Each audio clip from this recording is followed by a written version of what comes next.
Now, the United States has conducted a military operation to evacuate its embassy staff from Sudan. The army had agreed to help evacuate foreign nationals as gunfire, street battles and airstrikes continue in the capital, Khartoum. Earlier, 2 ships carrying staff from Saudi Arabia's embassy arrived back home in Jeddah through Port Sudan. Also on board were diplomatic officials from other countries in the Gulf Cooperation Council. The UK, France and China, meanwhile, are also arranging for their embassy staff and citizens to be evacuated, as are Iraq and Jordan. Shihab Ratanzi has more now from Washington, D.C.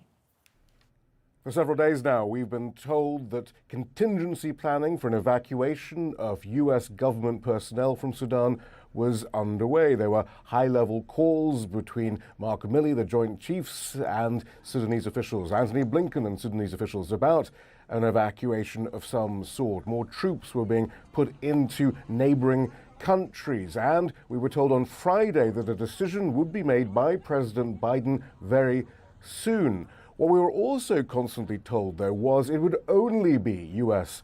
government officials who would be evacuated, not the some 16,000 Americans thought to be in Sudan. There were several relatively testy defensive exchanges, both at the White House and at the State Department over the last few days, and the Biden administration officials kept saying, look, we've told American citizens since the summer of 2021 that Sudan was getting even more dangerous and that they would be on their own. Actually, that message came just a week ago or so. Nonetheless, I think what we'll see in the coming days is that shadow of the Kabul evacuation, which still hangs over the Biden administration. Even when it came to the diplomatic personnel, we're already seeing questions asked as to why it took so long, specifically because one of the lessons the Biden administration said that they had learnt from Kabul was that an early evacuation was key. We're going to see more questions about that in the coming days, I would imagine. Well, fighting between Sudan's army and the Rapid Support Forces is now into its 2nd week. Several ceasefires have failed, including one during Eid. Our correspondent Hiba Morgan reports from the Sudanese capital. The area around the presidential palace and the army headquarters in Khartoum is the focus of intense fighting, as the army and paramilitary group, the Rapid Support Forces, battle for control of Sudan.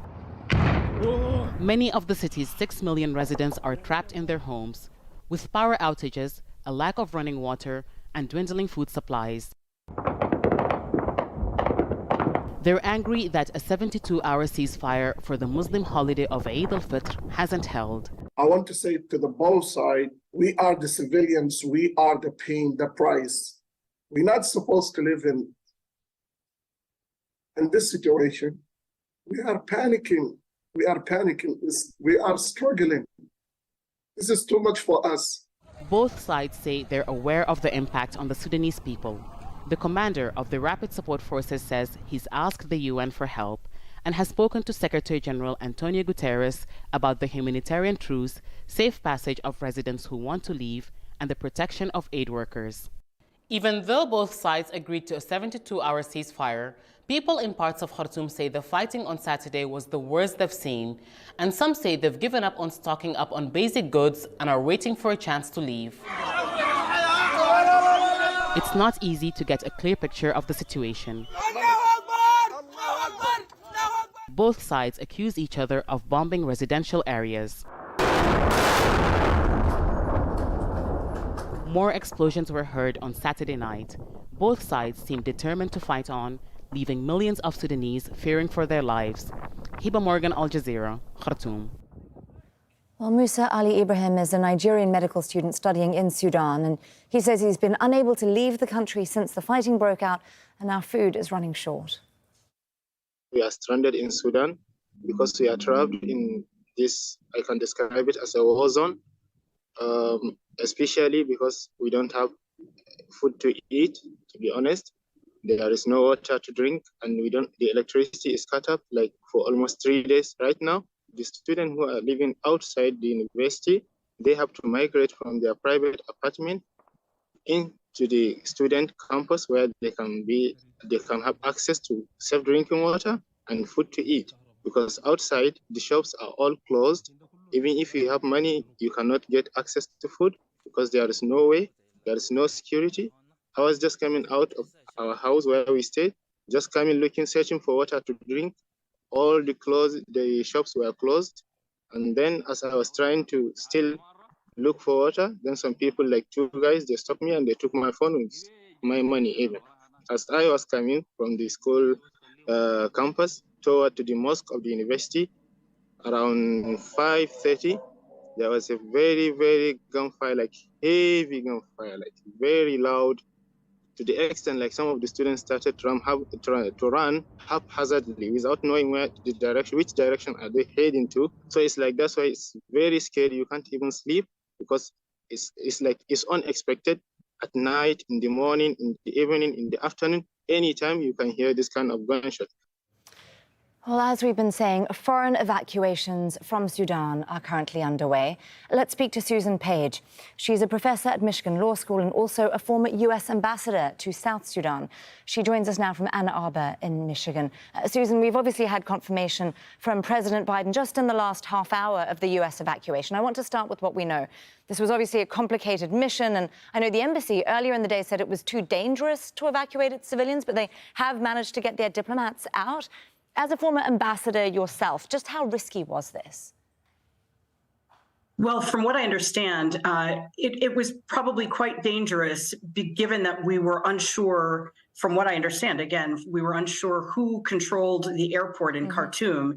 And the airport had been actually at the center of a lot of the fighting, along with nearby areas. So people were sheltering in their homes because it was actually just too dangerous to get out. So, yeah, I think that no matter how many times evacuations occur, they're always situation by situation. And this was difficult with fighting so near the airport. Of course. I believe during the pandemic, the embassy there estimated there was something like 19,000 Americans in the country. That's a huge number in terms of the scale of a potential ongoing evacuation of citizens. So what does this mean for them, especially now that they don't even have any diplomatic support there? Right. Well, generally speaking, all embassies, all countries, first and foremost, want to protect their citizens, their nationals, and their embassy property, et cetera. But the citizens who live in a country, when things go bad, they are advised to do the same things that official Americans are advised to do, which is, in this case, was take shelter, stay as safe as possible, et cetera. But it's difficult to try to evacuate people. And you also don't know how many people there are, where they are located, even though we do keep records. But it's only those who decide to register with the embassy. And that's not everyone who's in country. And a lot of people, of course, are dual nationals. They may be partnered with a Sudanese, married to a Sudanese, have family, friends, and may not actually want to leave despite the risk to their safety. Sure. Susan, you just said something there about priorities, that the priority for many embassies and foreign powers is to make sure that their citizens and their diplomatic staff, first and foremost, are safe, which I completely understand. I wonder, though, does the evacuation, now that we're seeing of foreign nationals, potentially change the level of perceived urgency of resolving this conflict now for foreign powers, even if it's potentially a little unacknowledged? So it's always difficult if you actually evacuate everyone from a diplomatic mission, because that means you don't have official eyes on the ground and know what's happening. So that makes it difficult. I can only hope that, given the complexity, given how large Sudan is, and the foreign powers that have interests, not all of which are the same, I don't think that people will lose interest or stop trying to help the parties, and especially the Sudanese civilians, to resolve the conflict and get some peace back in the country. Susan, let me then ask you about the mediation effort. Does this change anything? Presumably, if some people are getting out, some can get in. It's not clear that that is actually the case. I don't know. Obviously, I don't work for the U.S. government anymore, as it's only been confirmed by Secretary Blinken in the last 30 minutes, 1 hour. It's unclear exactly how the evacuation took place. was the airport completely secured, but it's also the airspace and where planes are allowed to fly over and fly into and fly out of. And oftentimes it's a special mission, in which case it is a very limited time frame. That's what I'm expecting is the case right now. Susan Page there, former US ambassador to South Sudan. Thank you so much for joining us here on Al Jazeera, Susan. Really great to get your thoughts. Thank you very much for having me. Well, meanwhile, doctors in Sudan say that the fighting has created what they call a catastrophic situation and forced many hospitals to close. Across the Nile River from the capital, one hospital in Omdurman is doing what it can. Freddie Akar reports. Yusuf was brought to Omdurman Hospital last week. He wasn't involved in the fighting between the army and the paramilitary rapid support forces, but he's one of its many casualties.